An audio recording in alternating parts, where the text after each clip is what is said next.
Bienvenue mes élèves de la première année du secondaire. J'espère que vous allez très bien. أهلا بكم ولادي وبنات طلبة الطلبات في الصف الأول الثانوي. أتمنى يا رب تكونوا بخير وفي أحسن حال. النهارده إن شاء الله ميعادنا مع الجزء الأول من شرح قواعد وما هو يخص الدرس الثاني من الوحدة. خلصنا المرة اللي فاتت الكلمات وعرفنا ازاي ننطقها وبعض التفاصيل اللي على الكلمات سواء كانت اسماء مذكره او مؤنثه او افعال او صفات او تعبيرات حروف جر ظروف.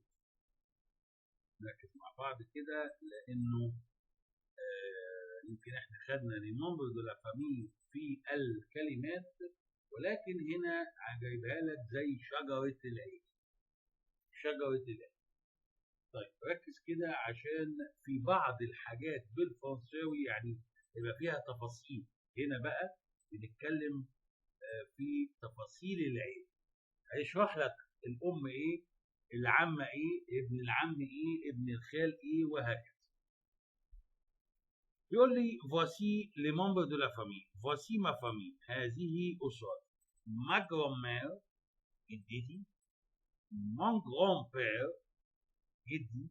خد بالك انه هنا مستخدم صفات الملكيه. صفات الملكيه والصفه تتبع الموصوف. صفه الملكيه المؤنث لازم تبقى مع جدتي، وصفه الملكيه المذكر لازم تكون مع جدي. فوفقا لفهمك لدرس الابليكتيف بوسيسيف هتبقى فاهم انا بقول. طيب يبقى فوق خالص ما جرامير ومون جرامبير. ينزل بقى من الجد والجدة دول عندي مون بير والدي، ما مير والدتي. وبعدين ده من ايه نازل من الجد اهو كده يمين. طب ايه كمان شمال؟ ما تانت مونونكل. يبقى تابع الاب والام برضه. يعني ما تانت ممكن تكون عمتي او خالتي. يبقى عمتي اخت بابا، خالتي اخت ماما. وممكن يكون مونونكل خالي او عمي. خالي اللي يبقى اخو ماما، عمي يبقى اخو بابا. ونفس القصه هنا ما جرامير لو تطلق على جدتي ومامة بابايا. ومون جرامبير جدي ابو بابايا او ابو ماما. وهنا جدتي ام بابايا او ام ماما. ونفس القصه هنا مع طنط عمه او خاله اخت بابا او اخت ماما. وهنا عم او خال اخت اخو بابا واخو. من تحت ماما وبابا في موا استافان اللي هو دوت بيقول لك انا واختي ماسير. انا واختي. طيب يبقى الطالعين من بابويا وامي انا وايه، انا واختي اللي هو استيفان دوت واخته بيقول لك ماسير. لكن ما طنط بقى عمتي او خالتي وعمي او خالي يبقى عندهم ما كوزين اللي يبقى لي انا ايه، بنت عمي او بنت خالي، ومون كوزان ابن عمي او ابن خالي. خلاص كده الموضوع شجره العيله ظهرت، بقت ظريفه، بقت لطيفه، بقيت انت فاهم. نيجي بقى للشرح التفصيلي. بص بقى بيقول لي الشجره اللي احنا قلناها او اللي هو ايه في الكلمات مي جران بارون. مي جران بارون اللي هو الاجداد بقى. الاجداد بيقول لي ايه وصف هنا بيوصف بقى، هيوصف كل واحد من دول المون جران بير او الكلام ده. فانت لازم تكون عارفه بالفرنساوي. خد بالك لانها بيجي عليها سؤال. يجي عليها ايه سؤال يا تانية ثانوي يا اولى ثانوي ولا ايه؟ ماشي يا اولى ثانوي. يبقى مين هم الاجداد؟ مي جران بارون سو سون لي بارون دو مي بارون. فهمت حاجه؟ بيكونوا والدي ce sont les parents. كلمة les parents لوحديها الوالدين، وهنا mes parents واخدة صفة ملكية، يبقى هم بيكونوا والدين والدي mes parents، ده مين؟ الأجداد. طيب mon grand-père جدي بقى، مين ده جدي؟ c'est le père de mon père ou de ma mère، اللي انا لسه قايله بس انا قلته في الصور اللي هو ايه بالعربي، تعالى بالفرنساوي. يبقى جدي ده اللي هو مين؟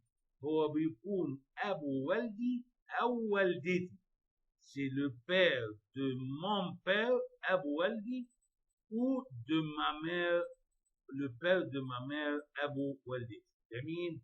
ده جدي. طب جدتي ma grand-mère c'est la mère de mon père ou de ma mère، هي والدتي والدي أو والدتي. جدتي هي والدتي أو يطلق على والدي أو والدتي، هي مين؟ ما grand-mère. طيب مي بارون، مي بارون هم الوالدين، والدي، عشان هنا في صفات من كده، يبقى مي بارون والدي. والدي اللي هم مين؟ سي مون بير اي ما مير، بيكون ابويا وامي.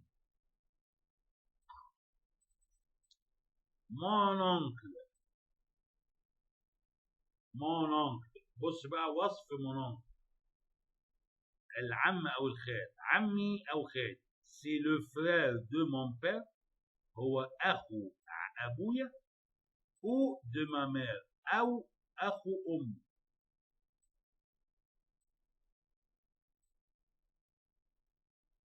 وهو سي لو ماري دو ما تانت. يعني ايه هنا؟ خد بالك بقى، يبقى هو يا اخو ابويا او اخو امي، ده منام. وايه كمان؟ زوج عمتي لو كانت لو كان زوج عمتي لو كان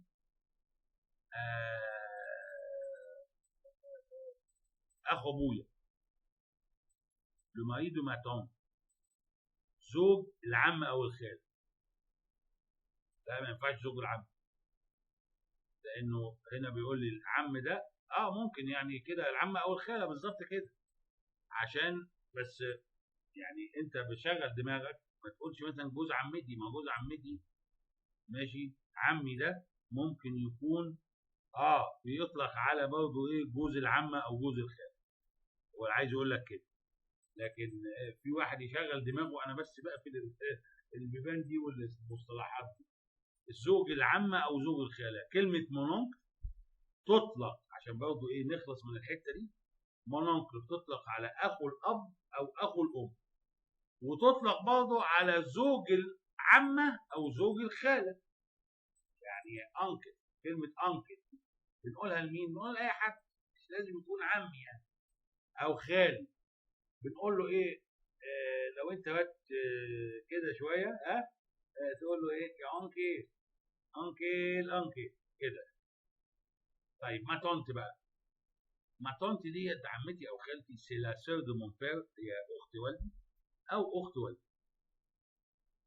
وبعدين ممكن برضه نقول لا فام دو مون اونكل، زوجة عمي. نقول لها يا طنط برضه، اللي هي يا طنط، يا طنط، ازيك يا طنط، عامله ايه يا طنط، الكلام ده. يبقى لا سور دو مون بير او دو ما مير سي لا فام دو مون اونكل. انا عايزك تبقى عارف الكلام ده، انا بقوله وبقراه اهو عشان انت سيادتك تعرف، عشان برضه ممكن يجي لك اختيارات دي.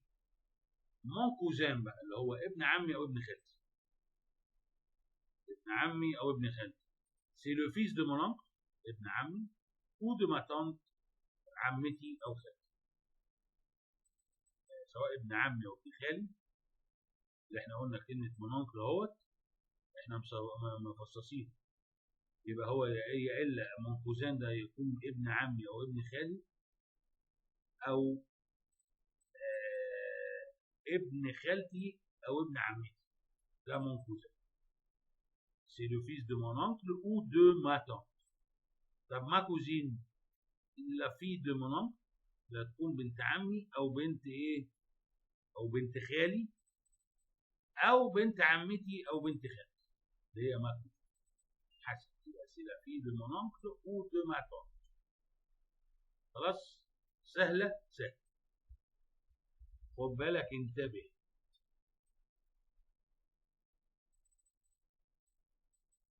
اللي احنا لسه قايلين اهو، كلمه انكل يمكن ان تطلق على زوج العمه او الخال، اللي هو لسه قلت مين بمعيد وما تونك. وكلمه طنط يمكن ان تطلق على زوجة العم او زوجة الخال، ليبوز دي مونونك، زوجة عم او زوجة خال. لاحظ عدم وجود حرف الاو في كلمة جون مير. بالظبط كده. يعني لو في واحد يقول لك ايه جون مير، احط لها هنا ايه، احط لها هنا دو، يبقى جراند مير. لا، مفيش الكلام دوت، غير صحيح. اديني قلت لك نكون انتهينا من اللي انا عايز اديه لك النهارده، عشان فيديو ما يطولش معاك. تحت كده ما خدناش حاجه بسيطه جدا. فيديو زي دوت هتقعد تسمعه مره واثنين، هتلاقيه رشق في دماغك، ومش هتحتاج ان احنا، لانه كل اللي اتكلمنا عليه النهارده شجره النبي. كنت سعيد ان انا معاكم النهارده. اتمنى انتم كمان تكونوا استفدتوا من هذا الفيديو. اشوفكم على خير في فيديو جديد بس جديد. À bientôt tout le monde et au revoir.